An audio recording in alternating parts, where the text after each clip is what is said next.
Welcome to the Entrepreneurial Blueprint Podcast. Real people, real stories. Chasing dreams, overcoming obstacles. Come get inspired and take action.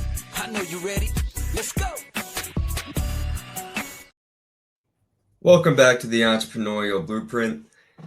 Got Carney Fryfogle here and AJ Briley from Proline.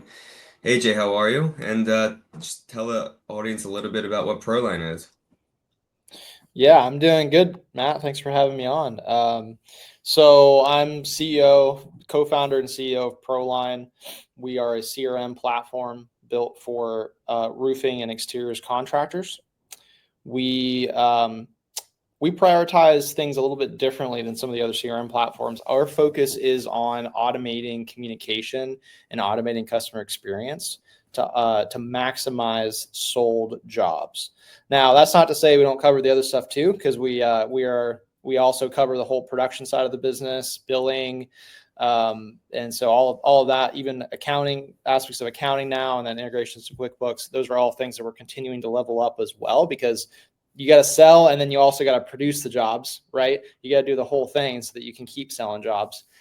So we do cover all of it, but our unique thing that we bring to the table is that focus on automating the communication to sell more jobs. Lots of sales follow-up, speed to lead, lead nurture, and all that good stuff.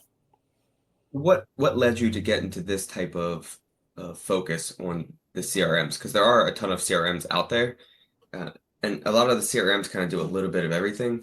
What made you want to really focus on the sales aspect of this and automating the sales aspect? And also, it seems like technology is advancing really quickly. So this must have been a revelation you had that happened pretty quickly, and you just sort of had to jump on it. Yeah, 100%. So the story is I was working in marketing for a roofing contractor in Georgia. And so I was helping him with his website, SEO, getting more leads, and his leads started to rise. And he was on one of the major roofing CRMs.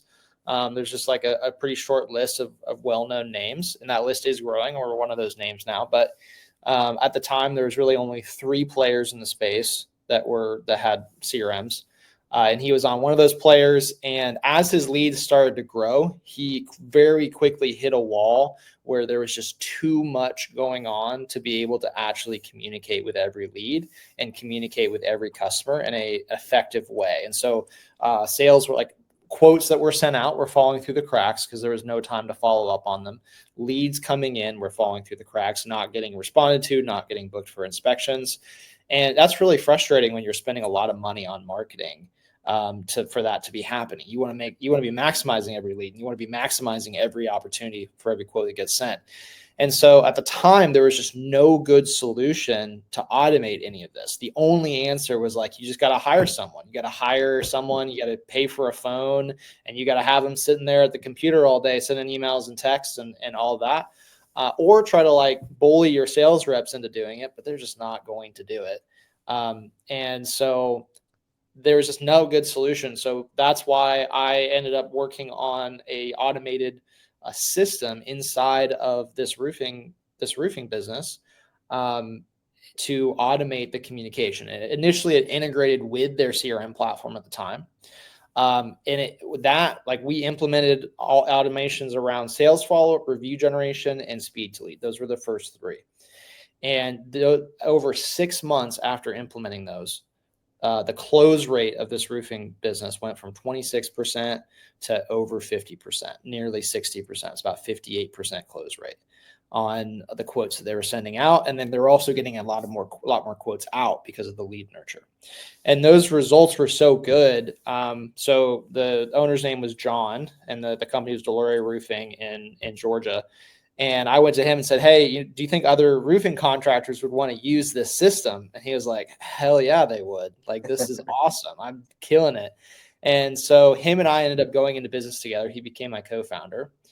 So that John is now my co-founder in Proline. He's our head of partnerships now. And so we started Proline together, and I built version 1 of the platform. So I built out the software in a way that could be used by multiple contractors. And we launched in spring of 2021. and just kept iterating and iterating over time. And initially we were still integrating with the other CRMs, but there was just so many pain points with that setup, like having to have another tool that's separate from your CRM, having that communication be in a different place. So it's just not communicating well back to the CRM. There's a lot of limitations with like the APIs and the stuff that we were working with these CRMs. And so we made the decision after about 1.5 2 years of this. We're like, we just have to be the full CRM. Like, we have to do this right end to end. We have to cover the whole process, because it just does not make sense to be trying to automate your communication with some tool that sits outside your CRM. It needs to be one platform. And so that's where that transition came from.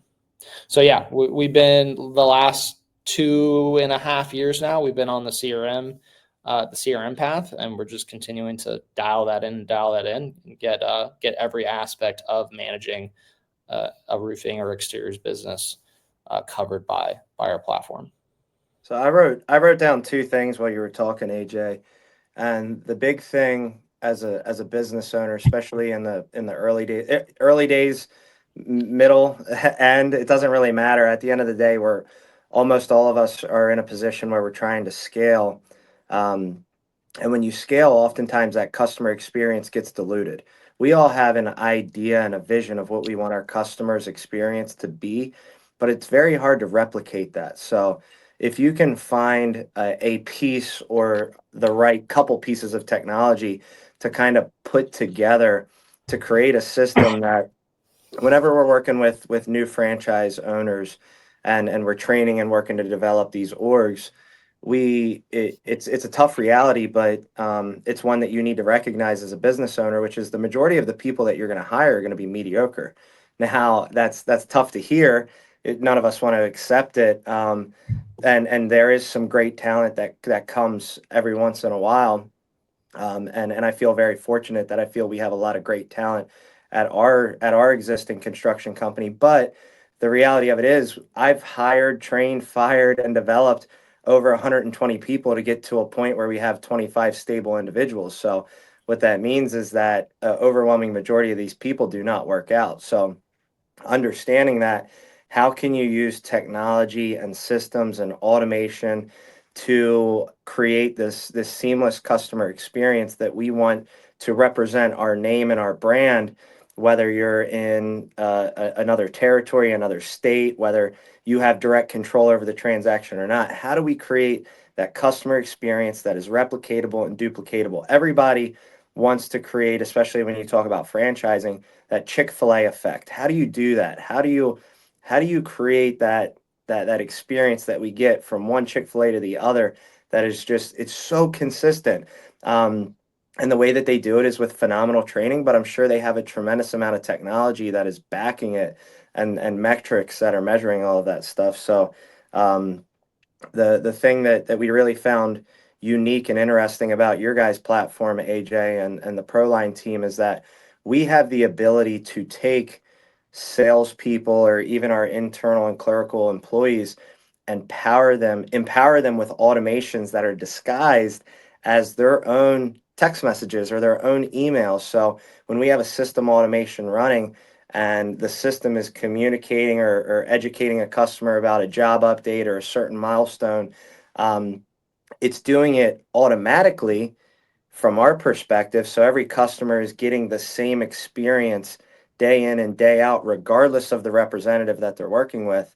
But to the customer's knowledge, they have no idea. They don't know if they're getting an organic text from Matt Luderman or the system's automatically texting them because it's disguised as the same number. So when we really drill down on who the CRM is that we want to partner with for long-term sustainable growth for us and our franchisees, that feature from a customer experience standpoint and making sure that we're able to scale and duplicate our efforts in a responsible way, that feature that you guys have with automations disguised under somebody else's phone number, it was a no-brainer for us.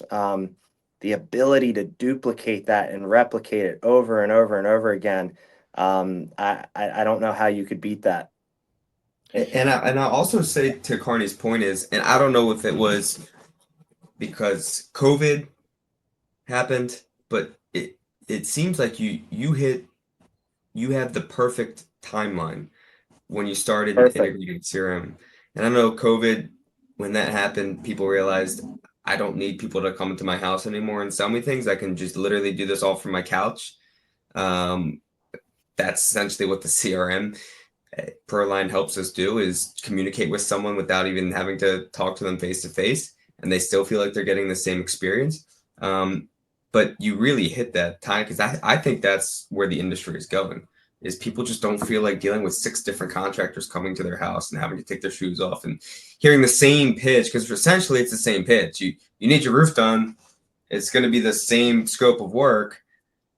What's your price and what's this process going to look like? So why not just make it automated and make it easy for both us and the homeowner? Yeah, no, I totally agree. It was kind of that ideal timing. There was kind of a window there, I think, where things were shifting during COVID. And there's a heavier focus on the remote communication, on texting, on emailing, and like sending your quotes so that they can be signed online. So there's a big transition that happened during COVID. And that's continued to be pushed forward. I think now we're, Carney, you and I have had lots of conversations about where AI is now factoring into this, and we're just pushing more and more down this path of being able to automate the customer experience and sales process down to a deep level. Now, the thing is, and this is where I want to call back to kind of what you're talking about, Carney, with as you put it, disguising it underneath the sales rep. The messages that are sending out, the text messages look like it's coming from their phone number. The emails look like they're coming from their emails. I would argue that it's not disguising it at all. It is coming from the sales rep. That's the way that we look at it at Proline, because the way that we have it set up is it is queuing up. It is pre-scheduling and pre-writing an email and text message for that sales rep. But every single sales rep in the platform, for all of their projects that are assigned to them, they're able to edit that message before it goes out. They're able to reschedule that message. They're able to pause it. They're able to stop it. That is their message. That's their message. And that's something that we'll always protect. Like, we'll never have it where like sales reps can't do that in the platform. Like, it will never be like something that can be turned off, because the way that Proline is set up, yes, it's automating, but the idea is this is not a normal automation. We are just accelerating each individual member of your team to be able to send this communication. And because a lot of things happen over and over again in the sales process, why are you forcing your people to write out the same message every single day, multiple times? Why would you do that? Why not just have a system that allows it to be sent, and then they can change it if it needs to be changed? So it's just changing. Now we have a default experience that the sales rep can come in and modify as needed for each customer, versus the opposite approach of like, there is no default and you're trying to get people to provide a consistent experience, right? Which is just not sustainable, especially as you get busier. As you get busier, things start very quickly to fall apart with that approach. So this creates that baseline. And I think, we're very, like, that's always going to be a key part of our platform is we're not trying to replace anybody. What we want to do is each member of your team, we want to make them 5 times, 10 times more productive in your business. So where one sales rep can now do the work of 3 or 5 sales reps if you were having them do everything on their own. And we're going to continue to push that envelope in the things that we're doing, and adding in AI, and continuing to streamline a lot of automation and processes. Things are just going to get better over time with what we're offering. But I think we're really focused on like pushing the envelope in that regard of like accelerating each individual member of your team. And that's I think what set us apart, because it's just, I mean, I don't want to speak for the market, but I personally don't see that happening at the other CRM platforms in the space. They're just not focused or not able to prioritize doing that. Well, yeah, speaking of the AI, and to your point that this really does separate you from all the other CRMs, is when we integrated the AI bot into the actual quotes, the AI is unbelievable. I mean, Carney and I were testing it out. Carney's like, just literally ask it anything you want because that's how it's going to learn. I was asking it the dumbest questions. Like, my wife is pissed off at me because I chose the wrong color. What do I do? And the CRM, where the AI rather started giving me marriage advice about how to calm my wife down, which is unbelievable because these are stupid questions that salesmen have to ask and get asked every day, but also have to answer and deal with it. Where this AI bot now can answer the same questions. And obviously, nobody's going to be asking about marriage advice when it comes to their roof, but they will be asking stuff of where's the material going to be dropped, or are your contractors going to be in the way of, my dog, where my dog hangs out in the backyard, like stuff that the salesman doesn't want to have to take his time out and answer throughout the day. But this AI can pretty much take over all that wasted time salesmen have to deal with. AJ's grinning. AJ's do- grinning right now because me and him just talked about this, and Matt's over here giving away all my trade secrets. Yeah, this is public domain knowledge now. Right. There you go. Just tell him everything now, Matt. Well, so here's I do want to specify that's not part of our platform. That's something that Carney has that he built. That's separate from Proline and built into Proline. So that is not something that Proline offers at this point. We are going to be building out AI bots and stuff like that down the road. We're a few steps away from that, to where we can prioritize that. There's just things that are higher impact for our users that we're focusing on first, especially on like the production side of the business, because that side, we want to get that side caught up. But yeah, in general, totally agree, Matt. Like the AI is getting to be incredible. And I think the more that we're able to build that in right now inside of our platform, we have a lot of flexibility where you can build in external AI bots and stuff like that into the platform, and connect them in different ways. But then also internally, we have an AI that helps with scheduling automations and optimizing when messages get sent to maximize the chance of response. So the AI looks at when has this person communicated with you in the past, and is there like any kind of pattern there on what time of day they typically respond, and then it sends the next sales follow-up, for example, at that time. So that's the AI that we have at the moment. We're going to be building in a number of different AI aspects, including like AI lead nurture, where it generates the emails and text messages on the fly. And then we'll have embeddable bots and stuff down the road as well. But that stuff's all kind of coming down the road. For right now, we're very happy kind of working with other companies that provide bots and stuff like that. And you can integrate them into Proline all kinds of different ways. We mentioned timing a little bit earlier, and you like AI. It's kind of like a trendy buzzword right now. So we don't want to use AI just for the sake of using AI or just being trendy. We want to actually have like real good use cases for it. And ultimately what it comes down to is like, does this enhance the customer's experience? Yep. Does this give the customer the ability to get questions answered 24/7, 365 without interruption? Does this allow our team to move faster and support more customers? So AI is kind of a buzzword right now. It's insanely intriguing. It's very interesting. But you have to have a really good use case for it. If not, you're going to waste money and also sometimes maybe make the customer experience worse because you have some weird bot that's communicating with a customer at the wrong time, and it's not really truly creating any value. It's just like it's just there for the sake of being there. So as long as it's enhancing the customer experience, that's everything for us. I mean, when we talk about how we're building an operating system and this business model that we have, at the forefront of all of it is the customers. And then we come second as operators, as employees, as people that actually have to do the work. Like, we're second on the totem pole. Our customers and the experience that they receive is top priority. Now, fortunately, a lot of technology and a lot of the innovation that has taken place over the years has helped in both fronts. So if you're able to automate something for a customer that creates a better experience for them in a secondary or third or fourth or fifth touch point, it's actually helping us as well, because it's allowing us to get a better close rate or a better follow through and follow up on a proposal that was sent. So fortunately, oftentimes as technology evolves and it benefits the customer, it also directly or indirectly benefits us as an organization as well.